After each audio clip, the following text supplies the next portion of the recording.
This is UB Today. Good evening, all. I'm Destiny Johnson. Thank you so much for joining us. Topping today's news, police is investigating the country's latest homicide that took place in Kennedy subdivision late last night. Our Jaheem Raming reports. Following the government's deal with Royal Caribbean International for a multi-million-dollar beach resort on Paradise Island Crown Land, many Bahamians have been outraged and are asking for the government to have a change of heart on the matter. A former Paradise Island resident and conservationalist, Joseph Darville, says the project is an extremely bad idea, considering RCI's problems with illegal dumping in the past. It would be one of the most disturbing experiences I've ever had in my life, because I've seen islands go, little islands go, I've seen keys go all the way from New Providence to Exuma. Bahamians own nothing in those little islands. Going north to the Berry Islands, Bahamian owns nothing in those. Abaco, all of the islands are bordered by foreign entities. Now, we love foreigners because they are brothers and stuff. But for God's sake, let's be conscious that we are in the 50 years of independence. And you mean we cannot even save the final little last point of Paradise Island? Now, Mr. Darville says he has high hopes that the government would reconsider building on the last piece of preserved land that is on Paradise Island. For UB Today, I'm Destiny Johnson. As 12th graders all over the country get ready to graduate and move on to the next stage of their learning, many do not have the financial help to do so.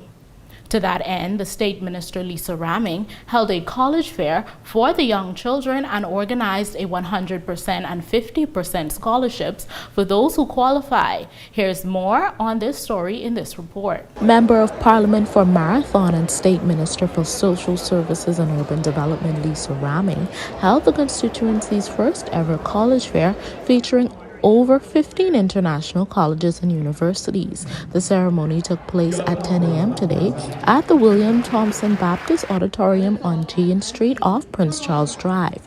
During the ceremony, State Minister Raming expressed her gratitude for the outpouring, overwhelming support for the event and encourages children to take advantage of this once-in-a-lifetime opportunity. Normally you would have 11 and 12 graders seeking college, but I decided to bring the 9th graders. Why? I want to open up your appetite. I want you to start now for where you want to go. So many people miss the mark when they start so late. And so you have an opportunity to see where you want to go, and you have an opportunity to say how you want to get there. And so I thank you so much, 9th graders. And what you don't know, we have a surprise for you. We got food for you outside. I didn't tell you all that. I bring you from the school so you know I gotta feed you.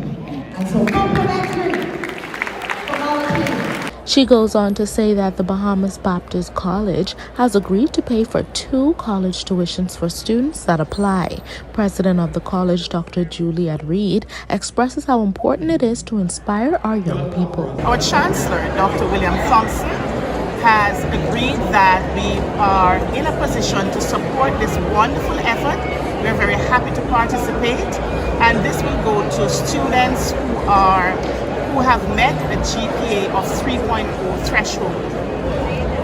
It could be in any program of choice as long as they have met the admissions requirements. We've been shooting ourselves in the foot when it comes to snapper, because we've been killing out the snapper industry, and now we say, no, it's a snapper shortage.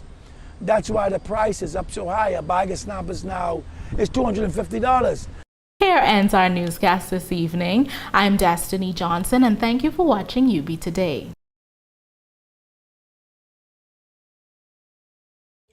Shovels were in the ground over in New Bycat Island as Prime Minister Philip Davis, First Lady Anne Marie Davis, Minister of Education and Technical and Vocational Training Glenys Hannah Martin, and other members of the government traveled to the island today for the groundbreaking of a new airport terminal just minutes away from the current airport. United States Vice President Kamala Harris landed in the Bahamas this afternoon at the Odyssey Aviation for the Caribbean Community CARICOM regional leaders. Vendors at the new Nassau cruise port say they are frustrated after 3 years of unfulfilled promises, unfair contracts, cramped working conditions and stipulations on what they can and cannot sell.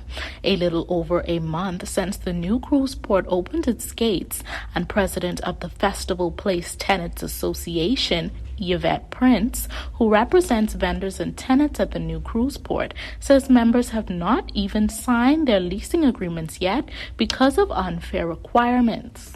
For Love 97 News, I'm Destiny Johnson.